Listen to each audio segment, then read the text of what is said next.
Jesus loves you എന്ന ഈ പ്രോഗ്രാമിലേക്ക് സ്വാഗതം ചെയ്യുന്നു. പ്രിയമുള്ളവരെ, ഇന്ന് കർത്താവ് നിങ്ങളെ സ്നേഹിക്കുന്നു. കർത്താവിൻ്റെ വലിയ സ്നേഹം ആസ്വദിക്കുവാൻ നമുക്ക് പിതാവായ ദൈവം കൃപ തന്നു. ദൈവം നമ്മെ സ്നേഹിച്ചില്ലായിരുന്നെങ്കിൽ, അല്ലെങ്കിൽ കർത്താവിൻ്റെ ആ സ്നേഹം നമ്മുടെ ജീവിതത്തിൽ ഇല്ലായിരുന്നെങ്കിൽ, നമ്മൾ ഒരിക്കലും ഈ ഭൂമിയിൽ ശേഷിക്കില്ലായിരുന്നു. എന്നാൽ അല്പകാലം കൂടി കർത്താവ് നമുക്ക് ആയുസ് തന്നത്, അല്ലെങ്കിൽ ആരോഗ്യം തന്നത്, അല്ലെങ്കിൽ സമ്പത്ത് തന്നത് ആ ദൈവത്തിൻ്റെ അസാധാരണമായ, വിലമതിക്കാൻ കഴിയാത്ത ആ സൂപ്പർ നാച്ചുറൽ സ്നേഹമാണ് നമ്മെ ഇന്നും നിർത്തിയിരിക്കുന്നത്. നമ്മളെ വിടുവിക്കുവാൻ ഒരു മെഡിക്കൽ സയൻസിനോ ഒരു സമ്പത്തിനോ അല്ലെങ്കിൽ ഭൂമിയിലെ ഒരു നന്മയ്ക്കും കഴിയുകയില്ല. അതെല്ലാം വെറും താൽക്കാലികമായ കാര്യങ്ങൾ മാത്രം. എന്നാൽ നമ്മളെ നിത്യത വരെ നടത്തുന്ന ഒരൊറ്റ കാര്യമേ ഉള്ളൂ, ആ കർത്താവിൻ്റെ സ്നേഹം. ആ കർത്താവിൻ്റെ സ്നേഹം നമ്മുടെ ജീവിതത്തിൽ വെളിപ്പെടുമ്പോൾ നമ്മുടെ ആത്മീക മണ്ഡലങ്ങളിൽ മാത്രമല്ല, ഭൗതിക മണ്ഡലങ്ങളിലും വലിയ മാറ്റങ്ങൾ സംഭവിക്കും.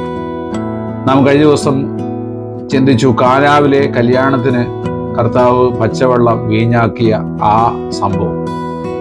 ഇവിടെ യോഹന്നാന്റെ സുവിശേഷം, വിശുദ്ധ വേദപുസ്തകത്തിൽ യോഹന്നാന്റെ സുവിശേഷം 2-ാം അധ്യായം അതിന് 7-ാം വാക്യത്തിൽ ഇങ്ങനെ വായിക്കുന്നു: യേശു അവരോട്, ഈ കൽപാത്രങ്ങളിൽ വെള്ളം നിറയ്ക്കുവീൻ എന്ന് പറഞ്ഞു. അവർ വക്കോളവും നിറച്ചു.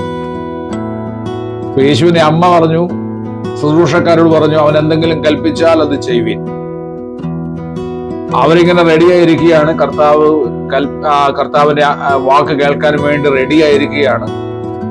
എന്നാൽ കർത്താവ് അതിന്റെ 7-ാം വാക്യത്തിൽ പറയുകയാണ്, നിങ്ങൾ ഈ കൽപാത്രങ്ങളിൽ വെള്ളം നിറയ്ക്കുവീൻ എന്ന് പറഞ്ഞു. അവർ വക്കോളവും നിറച്ചു. ഹല്ലേലൂയ. ഇതുപോലെ കർത്താവ് പറയുന്ന ചില കാര്യങ്ങളുണ്ട്. വക്കോളവും വെള്ളം നിറയ്ക്കുവാൻ എന്നുവെച്ചാൽ ശുദ്ധീകരണത്തിന് വേണ്ടി ഒരുക്കി വെച്ചിരിക്കുന്ന കൽപാത്രങ്ങൾ, ആ കൽപാത്രങ്ങളിലാണ് വെള്ളം നിറയ്ക്കുവാൻ പറഞ്ഞത്.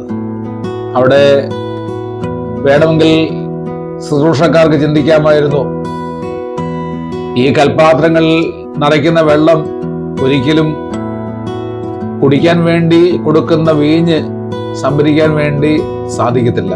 മാനുഷികമായി നോക്കിയാൽ, ബുദ്ധിപരമായി നോക്കിയാൽ ഒരിക്കലും അങ്ങനെ സാധിക്കത്തില്ല. എന്നാൽ അവിടെ ആ ശുശ്രൂഷക്കാര് അനുസരിക്കുന്ന ഒരു കാഴ്ച നമുക്ക് കാണാൻ കഴിയും. നമ്മൾ വിശുദ്ധ വേദപുസ്തകം ചിന്തിക്കുമ്പോൾ യേശുവിന്റെ ശുശ്രൂഷ കാലഘട്ടത്തിൽ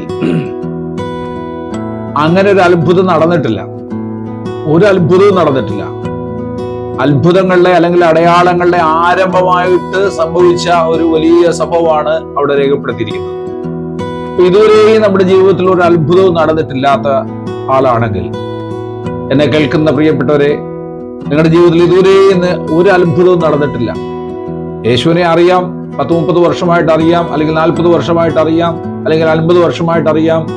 കാര്യമായ ഒരു അത്ഭുതവും നടന്നിട്ടില്ലെങ്കിലും ദൈവത്തിന്റെ ആത്മാവ് എന്ന് പറയുന്നു, ഇന്ന് നീ ദൈവത്തിന്റെ വചനം കേട്ട് വിശ്വസിക്കാൻ തുടങ്ങുമ്പോൾ ഒരു ടൈം, കർത്താവിന്റെ ഒരു ടൈമുണ്ട്. 30 വയസ്സ് വരെയും കർത്താവ് തൻ്റെ മാതാപിതാക്കൾക്ക് കീഴടങ്ങി സമൂഹത്തിനെ നല്ല സാക്ഷ്യം വഹിച്ച് നല്ല രീതിയിൽ ജീവിച്ച് വന്ന ഒരു ചെറുപ്പക്കാരൻ. എന്നാൽ അവൻ്റെ ടൈം വന്നപ്പോൾ, ഇതുപോലെ നമ്മുടെ ജീവിതത്തിൽ ഒരു ടൈമുണ്ട്. കർത്താവിന് തൻ്റെ പ്രവൃത്തി വെളിപ്പെടുത്തുവാൻ, തൻ്റെ മഹത്വം വെളിപ്പെടുത്തുവാൻ ഒരു ടൈമുണ്ട്. ഇന്ന് എത്ര പേർ വിശ്വസിക്കുന്നുണ്ട് ഇത് നിങ്ങളുടെ ടൈമാണ്? നിങ്ങളുടെ ടൈം ഇതാ കടന്നു വരികയാണ്. നിങ്ങളുടെ ജീവിതത്തിൽ ഒരു അത്ഭുതം ചെയ്യാനുള്ള ടൈം ഇതാ സംജാതമായിരിക്കുന്നു. യേശു 30 വയസ്സ് വരെയും ഒരത്ഭുതവും ചെയ്തിട്ടില്ല എങ്കിലും അത്ഭുതങ്ങളുടെ ആരംഭമായി അവിടെ ശുശ്രൂഷക്കാരോട് പറയുകയാണ്, ഈ കൽപാത്രങ്ങളിൽ വെള്ളം നിറയ്ക്കാൻ. ഇതുപോലെ 30 വർഷമായിട്ടും 40 വർഷമായിട്ടും 20 വർഷമായിട്ടും ഒരു അത്ഭുതവും കണ്ടിട്ടില്ലാത്ത ഒരു വ്യക്തിയാണോ എന്നെ കേൾക്കുന്നത്? നിങ്ങളോട് കർത്താവ് പറഞ്ഞത്, ദിസ് ഈസ് യുവർ ടൈം. ഇത് നിങ്ങളുടെ ടൈമാണ്. കർത്താവിന് പ്രവർത്തിപ്പാൻ വേണ്ടിയുള്ള ഒരു ടൈമാണ്. എങ്ങനെയാണ് കർത്താവ് പ്രവർത്തിക്കാൻ വേണ്ടി സാഹചര്യങ്ങൾ അവിടെ ക്രിയേറ്റ് ചെയ്യപ്പെടുന്നത്. വലിയ ഒരു അപമാനത്തിന്റെയും നിന്ദയുടെയും പരിഹാസത്തിന്റെയും ഒരു വിഷയം അവിടെ വെളിപ്പെടുകയാണ്.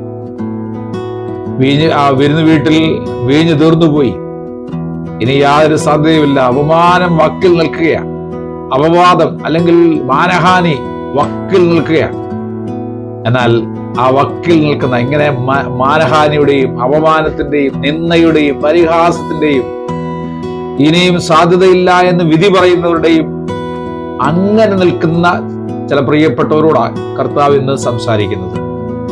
അങ്ങനെ നിൽക്കുന്ന പ്രിയപ്പെട്ടവരെന്നെ കേൾക്കുമ്പോൾ അവരോട് കർത്താവ് പറയുകയാണ്, എല്ലാം കഴിഞ്ഞു, എല്ലാം തീർന്നുപോയി എന്ന് പറയുന്ന സ്ഥലത്തു നിന്നാണ് നിനക്കൊരു തുടക്കം കർത്താവ് തരാൻ പോവുകയാണ്.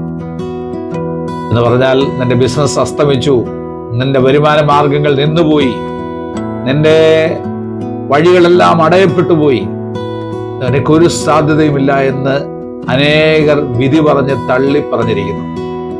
കർത്താവ് പറയുകയാണ്, ഇന്ന് നിന്റെ ദിവസമാണ്, ഇന്ന് നിന്റെ സമയം വന്നിരിക്കുകയാണ്. കർത്താവിന് പ്രവർത്തിപ്പാനുള്ള ഒരു സമയം വന്നിരിക്കുകയാണ്. അവൻ എന്തെങ്കിലും കൽപ്പിച്ചാൽ അത് ചെയ്യുവിനെന്ന് അമ്മ പറഞ്ഞെങ്കിൽ അവൻ കൽപ്പിക്കുകയാണ്, ഈ കൽപാത്രങ്ങളിൽ വെള്ളം നിറയ്ക്കുവീൻ എന്ന് പറഞ്ഞാൽ ആർക്കും വേണ്ടാത്ത നമ്മുടെ ഈ കൽപാത്രങ്ങൾ, നമ്മുടെ ഈ ശരീരമാകുന്ന കൽപാത്രങ്ങൾ, അതിനകത്ത് ആത്മാവിന്റെ വെള്ളം നിറയ്ക്കാൻ തുടങ്ങണം.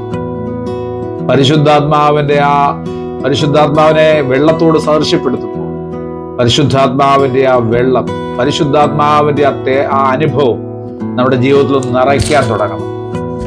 നിറയ്ക്കാൻ തുടങ്ങിയാൽ എത്ര പേർ കർത്താവേ എനിക്കൊരു നിറവ് ആവശ്യമുണ്ട്, എനിക്കൊരു നിറവ് ആവശ്യമുണ്ട്, ഒരു നിറവ് ആവശ്യമുണ്ട് എന്ന് പറയുന്നവരോടാണ് കർത്താവ് പറഞ്ഞത്. നിന്റെ ശൂന്യാവസ്ഥയിൽ ഒരു നിറവ് ആവശ്യമുണ്ടെങ്കിൽ കർത്താവ് അതിനെ നിറയ്ക്കും. നീ ഒറ്റ കാര്യം കർത്താവിനോട് പറഞ്ഞാൽ മതി, കർത്താവെ എന്നെ ഒന്ന് നിറയ്ക്കണമേ. കർത്താവ് ശുശ്രൂഷക്കാരോട് പറഞ്ഞു, ആ കൽപാത്രങ്ങളിൽ വെള്ളം നിറയ്ക്കുകയും അവരെന്ത് ചെയ്തു? കേട്ടപ്പോ തന്നെ അതനുസരിച്ചു, അവർ വക്കോളം നിറച്ചു. ഹല്ലേലൂയ. ഇതുപോലെ നാം കേൾക്കുന്ന തിരുവചനം നമ്മുടെ ഹൃദയം ഒന്ന് നിറഞ്ഞ് കവിയട്ടെ, നമ്മുടെ ഹൃദയത്തിൽ സംഗ്രഹിക്കാൻ തുടങ്ങട്ടെ, നമ്മുടെ ഹൃദയത്തിൽ അത് ധ്യാനിക്കാൻ തുടങ്ങട്ടെ. കേൾക്കപ്പെട്ട വചനം, കേൾക്കപ്പെട്ട ദൈവിക സന്ദേശങ്ങൾ, കേൾക്കപ്പെട്ട ദൈവിക ദൂതുകൾ നമ്മുടെ ഹൃദയത്തിൽ ഒന്ന് സംഗ്രഹിക്കാൻ തുടങ്ങട്ടെ. സംഗ്രഹിക്കാൻ തുടങ്ങുമ്പോൾ പരിശുദ്ധാത്മാവ് പറയുന്നു, അതിനെ പച്ചവെള്ളത്തിന്റെ സ്ഥാനത്തു നിന്ന് ഒരു വീഞ്ഞാക്കി രൂപാന്തരപ്പെടുത്തുവാൻ ദൈവത്തിന്റെ ആത്മാവിന് കഴിയും. ഒരു വീഞ്ഞാക്കി രൂപാന്തരപ്പെടുത്തുവാൻ ദൈവത്തിന്റെ പരിശുദ്ധാത്മാവിന് കഴിയും. ആദ്യം എന്ത് ചെയ്യണം? അവൻ പറയുന്നത് കേൾക്കുക, അനുസരിക്കാൻ തുടങ്ങുക, നിറയ്ക്കാൻ തുടങ്ങുക. ഹല്ലേലൂയ. എന്താണ് നിറയ്ക്കേണ്ടത്? ദൈവത്തിന്റെ വചനം കൊണ്ടും ദൈവിക സ്തുതികൾ കൊണ്ടും ദൈവികമായ ധ്യാനങ്ങൾ കൊണ്ടും ദൈവികമായ നല്ല കാര്യങ്ങൾ കൊണ്ടും നമ്മുടെ ഹൃദയം ഒന്ന് നിറയണം. നമ്മുടെ ഹൃദയമാണ് ദൈവത്തിന് ഇരിക്കാൻ പറ്റിയ ഏറ്റവും നല്ല ദേവാലയം, ദൈവത്തിന്റെ ദേവാലയം. നിങ്ങൾ ദൈവത്തിന്റെ മന്ദിരം. കൊരിന്ത്യ ലേഖനത്തിൽ പൗലോസ് അപ്പോസ്തലൻ വിളിച്ചു പറഞ്ഞു, നിങ്ങൾ ദൈവത്തിന്റെ മന്ദിരമെന്ന് നിങ്ങൾ അറിയുന്നില്ലേ? നിങ്ങൾ ദൈവത്തിന്റെ മന്ദിരമാണ്. എല്ലാ ശരീരങ്ങളും കർത്താവിന് വേണ്ടി ഒരുക്കപ്പെട്ട മന്ദിരങ്ങളാണ്. കർത്താവിന് ഈ ഭൗമികമായ മന്ദിരങ്ങളല്ല കർത്താവ് നോക്കുന്നത്. സിമന്റ് കൊണ്ടും കോൺക്രീറ്റ് കൊണ്ടും കമ്പി കൊണ്ടും പണിഞ്ഞതായ സൗധങ്ങളല്ല ദൈവത്തിന്റെ മന്ദിരം. പിന്നെയോ ഒരു മനുഷ്യന്റെയും ഇഷ്ടത്താലല്ല, ഒരു മനുഷ്യന്റെയും ഡിസൈനിൽ വന്നതല്ല നമ്മുടെ ഈ ശരീരം. ഇത് കർത്താവിന്റെ സ്വരൂപത്തിലും കർത്താവിന്റെ സാദൃശ്യത്തിലും കർത്താവിന്റെ രൂപത്തിലും പണിയപ്പെട്ടതാണ്, ബിൽഡ് ചെയ്തതാണ് നമ്മുടെ ശരീരം. ഹല്ലേലൂയ. ആയതിനാൽ പ്രിയമുള്ളവരെ, നിങ്ങളുടെ ഈ കൽപാത്രങ്ങൾ, ഇപ്പോൾ മണ്ണാകുന്ന കൽപാത്രങ്ങൾ, അത് നിറയ്ക്കാൻ വേണ്ടി ഒന്ന് സമർപ്പിച്ചു കൊടുത്താണ്. കർത്താവേ, എന്നെ ഒന്ന് നിറയ്ക്കണമേ, അങ്ങയുടെ ആത്മാവോടും നിറയ്ക്കണമേ. അങ്ങനെ നിറയപ്പെടാൻ തുടങ്ങിയാൽ നിങ്ങൾ ഒരു സൂപ്പർ നാച്ചുറൽ മഹത്വം നിങ്ങളുടെ ജീവിതത്തിൽ വെളിപ്പെടും. ഇന്നുവരെ കാണാത്ത ഒരു തേജസ്, ഇന്നുവരെ കാണാത്ത ഒരു അത്ഭുതം നിങ്ങളെ തേടി വരും. കാനാവിലെ കല്യാണത്തിന് പച്ചവെള്ളം വീഞ്ഞാക്കി മാറ്റിയത് എന്തുകൊണ്ടാണ്? ആ ശുശ്രൂഷക്കാര് കർത്താവ് പറഞ്ഞതുപോലെ അനുസരിച്ചു. കൽപാത്രങ്ങളിലെല്ലാം വെള്ളം നിറച്ചു. കർത്താവ് പിന്നെ പറഞ്ഞ ഒറ്റ കാര്യമുള്ളൂ, കൊണ്ടുപോയി കൊടുക്കാൻ. അവിടെ നോക്കണം, ഇതുപോലെ കർത്താവ് നമ്മുടെ ജീവിതത്തിൽ ഒന്ന് നിറയ്ക്കാൻ വേണ്ടി പറഞ്ഞു. നമ്മളൊന്ന് സമർപ്പിച്ചാൽ മതി. എങ്ങനെയാ നിറയ്ക്കുന്നത്? കർത്താവ് വെളിപ്പാട് പുസ്തകത്തിൽ പറയുകയാണ്, ആരെങ്കിലും എൻ്റെ ശബ്ദം കേട്ട്, ദൈവത്തിന്റെ ശബ്ദം കേട്ട്, ദൈവത്തിന്റെ വചനം കേട്ട് ആരെങ്കിലും വാതിൽ തുറന്നാൽ, ആ വാതിൽ തുറക്കുന്നവന്റെ വീട്ടിൽ അവനോടൊപ്പം അത്താഴം കഴിക്കുന്ന ഒരു നല്ല കർത്താവ്. എന്ന് പറഞ്ഞാൽ നമ്മുടെ ഹൃദയവാതിൽ അല്ലെങ്കിൽ ഹൃദയമാകുന്ന കൽപ്പാത്രങ്ങൾ ഒന്ന് തുറന്നു കൊടുക്കുക, ഒന്ന് നിറയാൻ വേണ്ടി കൊടുക്കുക. നമ്മുടെ ചെവികൾ കർത്താവിന്റെ ശബ്ദം കേൾക്കാൻ വേണ്ടി ആ ചെവികളൊന്ന് തുറന്നു കൊടുക്കുക. നമ്മൾ ഏറ്റവും കൂടുതൽ ശ്രദ്ധിക്കുന്നത് ലോകത്തിന്റെ ശബ്ദമാണ്, അല്ലെങ്കിൽ മറ്റു പല ശബ്ദങ്ങൾ നമ്മൾ കേൾക്കും. എന്നാൽ കർത്താവിന്റെ ശബ്ദം കേൾക്കാൻ വേണ്ടി ആ ചെവി ഒന്ന് തുറന്നു കൊടുക്കുമോ? കർത്താവിനെ കാണാൻ വേണ്ടി കണ്ണൊന്ന് തുറന്നു കൊടുക്കുമോ? കർത്താവിന് ഇരിക്കാൻ വേണ്ടി നമ്മുടെ ഹൃദയം ഒന്ന് തുറന്നു കൊടുക്കുമോ? യേശു നിങ്ങളുടെ ഹൃദയത്തെ, നിങ്ങളുടെ ശരീരത്തെ, നിങ്ങളുടെ ജീവിതത്തെ സ്നേഹിക്കുന്നു. ഒരത്ഭുതം നിങ്ങളെ തേടി വരുന്നു. Jesus loves you. കർത്താവ് നിങ്ങളെ സ്നേഹിക്കുന്നു. ഒറ്റ കാര്യമേ ഉള്ളൂ, അവൻ പറഞ്ഞതുപോലെ ഒന്ന് അനുസരിക്കാൻ തുടങ്ങുക. നിങ്ങളുടെ കടബാധ്യതകൾ മാറിപ്പോകും. നിങ്ങളുടെ രോഗബന്ധനങ്ങൾ, നിങ്ങളിപ്പോൾ രോഗത്താൽ ഭാരപ്പെടുന്ന വ്യക്തിയായിരിക്കാം. കിഡ്നി സംബന്ധമായ രോഗം ബാധിച്ചു, അല്ലെങ്കിൽ ലിവർ സംബന്ധമായ രോഗം ബാധിച്ചു, അല്ലെങ്കിൽ ആമാശയത്തിലുള്ള ചെറുകുടലിലോ വൻകുടലിലോ ഉള്ള രോഗം ബാധിച്ചു, നട്ടല് സംബന്ധമായ വേദന അനുഭവിച്ചു കിടക്കുന്ന ആൾക്കാരോട് ദൈവത്തിന്റെ ആത്മാവ് ഓർപ്പിക്കുന്നു, ഈ ശരീരം നിങ്ങളുടേതല്ല, കർത്താവിൻ്റെതാണെന്ന് ഒന്ന് പറ. എൻ്റെ ശരീരം എൻ്റേതല്ല. ഇതുവരെ നമ്മൾ പറയുന്നത് എൻ്റെ ശരീരം എൻ്റേതാണ്.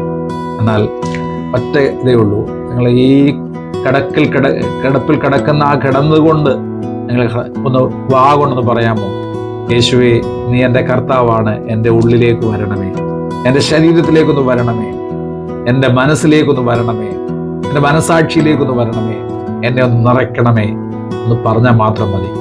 ആ കർത്താവ് നമ്മുടെ ഉള്ളിൽ പ്രവേശിക്കും. അപ്പോൾ മുതൽ ഉള്ളിലിരിക്കുന്ന കർത്താവ് ഹല്ലേലൂയ അത്ഭുതങ്ങൾ ചെയ്യും.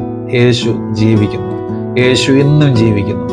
ഏത് വേദനയാൽ ഭാരപ്പെടുന്ന വ്യക്തിയാണോ ഈ വചനം കേൾക്കുമ്പോൾ, ഈ ശബ്ദം കേൾക്കുമ്പോൾ, കർത്താവ് പറയുന്ന ശബ്ദം കേൾക്കുമ്പോൾ നിനക്ക് സൗഖ്യമുണ്ടാകും. ഏത് ദേശത്തായിരുന്നാലും, ഏത് പട്ടണത്തിലായിരുന്നാലും കർത്താവിന്റെ ശബ്ദം കേൾക്കുന്നവർ, അവന്റെ ശബ്ദം കേട്ടവർ വിടുവിക്കപ്പെട്ടു. കർത്താവിന്റെ ശബ്ദം കേട്ട കുഷ്ഠരോഗികൾ സൗഖ്യമായി. കർത്താവിന്റെ ശബ്ദം കേട്ട ആ കുരുടന്മാർ സൗഖ്യം പ്രാപിച്ചു. കർത്താവിന്റെ ശബ്ദം കേട്ട പക്ഷപാതക്കാരൻ എഴുന്നേറ്റ് ഓടി. ഹല്ലേലൂയ. എത്ര വലിയ രോഗഭേദിയിൽ, എത്ര വലിയ കടക്കണിയിൽ, എത്ര വലിയ ദാരിദ്ര്യത്തിൽ, എത്ര വലിയ നിന്ദയുടെയും പരിഹാസത്തിന്റെയും നടുവിൽ നിൽക്കുന്ന വ്യക്തിയാണോ കർത്താവ് നിങ്ങളെ വിടുവിക്കുന്നു. അവൻ നിങ്ങളെ സ്നേഹിക്കുന്നു. കർത്താവ് യോജനകളാൽ നിങ്ങളെ അനുഗ്രഹിക്കട്ടെ.